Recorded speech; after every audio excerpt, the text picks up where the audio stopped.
पति के रिश्तेदार एक शिक्षाप्रद कहानी। शादी के 7 साल बीतने के बाद भी पति पत्नी में काफी झगड़े होते रहते थे। झगड़ों की वजह तो अलग अलग होती थी, लेकिन उनमें सबसे मुख्य वजह यह थी कि पति और पत्नी के विचार कभी आपस में नहीं मिलते थे। जहाँ पति स्वभाव से नेक, सेवाभावी और सबके प्रति समभाव रखने वाला था, वहीं पत्नी का स्वभाव स्वार्थी और भेदभाव करने वाला था। पति पत्नी के स्वभाव और उसके व्यवहार से तंग आ गया था।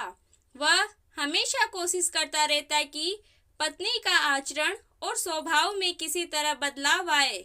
पत्नी अपने ससुराल साइड के रिश्तेदारों के साथ कभी सीधे मुंह बात ना करती। कई लोग उसके खराब व्यवहार के कारण नाराज हो जाते, लेकिन पत्नी उसकी भी परवाह नहीं करती।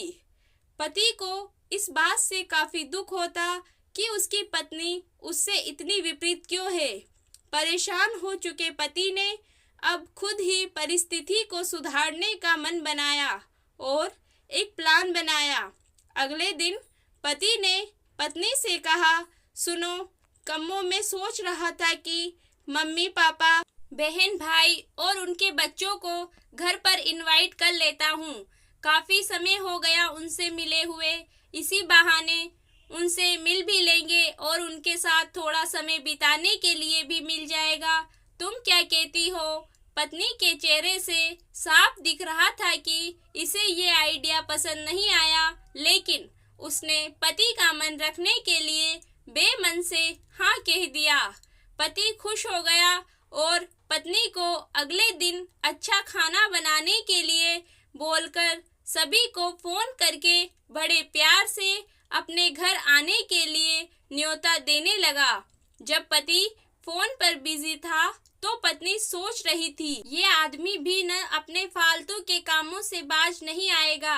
क्या जरूरत है सबको घर पर बुलाने की? सब मेरे घर आएंगे और राजाओं की तरह ऑर्डर करेंगे और मैं दासी की तरह उनकी सेवा करूंगी। नहीं नहीं, मैं ऐसा नहीं होने दूंगी। अच्छा खाना तो क्या, मैं इन्हें सादा खाना भी नसीब नहीं होने दूंगी। देखती हूँ कितनी देर टिकते हैं ये लोग मेरे घर। अगले दिन सुबह पति काफी खुश था। जब सिर्फ 2 ही घंटे बचे थे सभी मेहमानों के आने के लिए, पति ने अपनी पत्नी से पूछा, अच्छा बताओ तो सही, आज सबको खाने में क्या स्पेशल खिलाने वाली हो? पत्नी मुंह बनाते हुए बोली, स्पेशल खाना क्यों? तुम्हारे माँ बाप, भाई बहन कोई मेहमान थोड़ी है, उनके लिए कोई स्पेशल खाना नहीं बनाया है मैंने। वह भी वही खाएंगे जो हम खाते हैं। आज घर में सिर्फ दाल चावल बना है, क्योंकि और कुछ बनाने के लिए सामान नहीं था। पत्नी की बात सुनकर पति गुस्सा हो गया और बोला, तुम कभी नहीं सुधरोगी।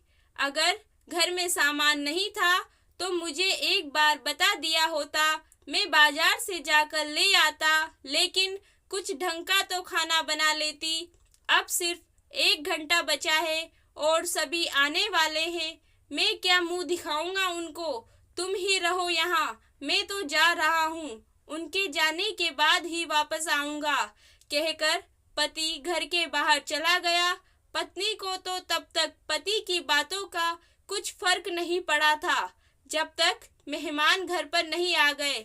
और जैसे ही सब मेहमान घर पर आए तो पत्नी के होश उड़ गए, क्योंकि भाई बहन, माँ बाप और बच्चे वह उसके पति के सगे वाले नहीं बल्कि खुद उसी के थे। यानी कि पति ने अपने माँ बाप को नहीं, अपने ससुराल वालों को खाने पर इनवाइट किया था। पत्नी अब काफी परेशान हो गई, क्योंकि अपने ससुराल वालों को परेशान करने के लिए ना सिर्फ उसने सादा खाना बनाया, बल्कि खाने में ज्यादा नमक और मिर्च भी डाल कर रखा था। अपने मायके वालों को सामने देखकर पत्नी हाथ मलने लगी। थोड़ा सोचने के बाद पत्नी ने अपने पति को फोन मिलाया और कहा, तुमने मुझे पहले क्यों नहीं बताया कि मेरे मम्मी पापा और भाई बहन आने वाले हैं? तुम पहले बता देते तो मैं अच्छा खाना उनके लिए बनाती। पति ने कहा, मैंने वही बताया जो मैं मानता हूँ। मैंने कभी तुम्हारे परिवार वालों को पराया नहीं समझा और तुमने कभी मेरे परिवार वालों को अपना नहीं माना। और मैं जानता हूँ कि तुमने यह सोच कर कि मेरे मम्मी पापा और भाई बहन आने वाले हैं, जानबूझकर घटिया खाना बनाया। अब तुमने जो किया है उसे तुम खुद ही भुगतो।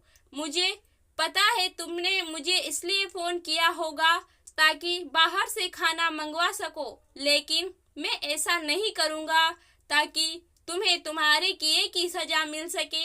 इतना कहकर पति ने फोन कट कर दिया।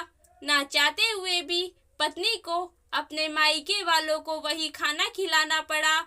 उसके रिश्तेदार ज्यादा मिर्च और नमक वाला खाना भी ऐसा सोचकर खा गए कि बेटी से गलती हो गई होगी, लेकिन बाद में जब दामाद ने सारी बात उन्हें बताई तब उन्हें बहुत शर्मिंदगी हुई और अभी उसके बुरे बर्ताव के लिए उसे डांटकर उससे नाराज होकर चले गए। दोस्तों, अच्छे रिश्ते बनाए जाते हैं प्यार और अच्छे व्यवहार से। सिर्फ खून के रिश्ते अच्छे नहीं होते।